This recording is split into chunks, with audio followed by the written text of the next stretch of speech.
Assalamualaikum warahmatullahi wabarakatuh. Perkenalkan, nama saya Dewi Nurul Inayah dari kelas 12 OTKP 1. Di sini saya akan mempresentasikan tentang hasil analisis pengujian produk pembuatan kancing baju dari batok kelapa. Standar pengujian produk. Sebelum produk diproduksi dalam skala besar dan dijual ke publik, produk harus diuji terlebih dahulu guna memperoleh timbal balik atau respon dari sebagian konsumen sebagai sampling yang menjadi target sasaran penjualan produk. Dengan adanya uji standar produk ini, suatu perusahaan akan tahu kualitas produk dan harapan dari konsumen, serta memprediksi keberhasilan suatu produk sebelum didistribusikan ke pasaran. Tanggapan masyarakat atau konsumen mengenai produk yang ditawarkan diantaranya 1.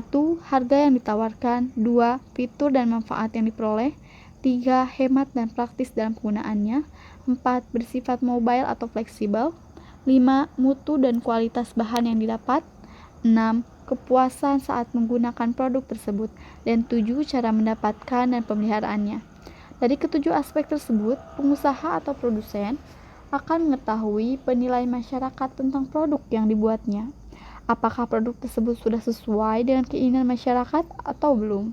Jika belum, maka produk tersebut akan dirubah sesuai dengan keinginan masyarakat itu sendiri. Penggunaan kancing baju dari batok kelapa sudah banyak digunakan oleh masyarakat luas. Selain harganya yang murah, kancing dari batok kelapa mempunyai keunikan tersendiri. Menggunakan bahan alam dan proses pembuatannya pun sangat mudah. Metode pengujian. Metode pengujian dibagi menjadi 3, metode nomanik, monadik sekuensial, pengujian perbandingan. Metode nomanik adalah konsumen melakukan tes lihat dan pegang. Setelah itu konsumen memberikan penilaian atas produk. Sedangkan monadik sekuensial adalah konsumen menggunakan suatu produk dan menilainya. Setelah itu konsumen juga menggunakan produk lain dan menilainya. Kemudian pengujian perbandingan adalah pengguna atau konsumen menggunakan dua macam produk. Setelah itu mereka ditanya produk mana yang lebih mereka pilih. Untuk kancing baju dari batok kelapa, metode pengujiannya adalah menggunakan monadik sekuensial karena konsumen berhak memilih antara menggunakan kancing dari batok kelapa atau kancing dari plastik, bisa juga dari karet. Konsumen berhak memilih apakah kancing dari batok kelapa lebih bagus dari keduanya itu atau sebaliknya. Teknik pengujian dibagi menjadi 4, yaitu technical testing atau pengujian teknis, pengujian preference and satisfaction atau preferensi dan kepuasan, simulasi tes market atau pengujian pasar simulasi, tes market atau pengujian pasar.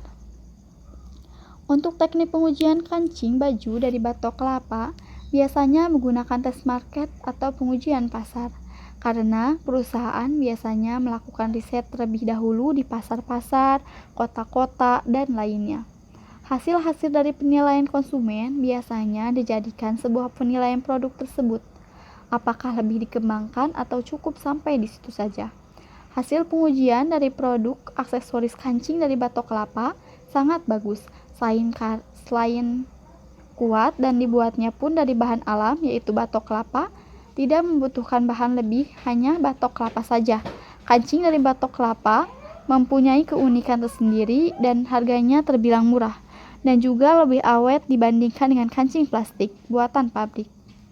Satu tempurung biasanya bisa menghasilkan 8-10 kancing baju ukuran besar dan 15 hingga 20 biji untuk ukuran kecil. Proses pembuatan kancing tempurung tak begitu sulit. Alat yang dibutuhkan juga sederhana.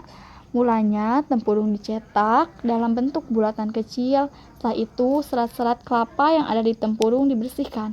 Kemudian tempurung digosok agar lebih halus dan tinggal diberi lubang untuk memasukkan benang-benang dan siap dipasarkan.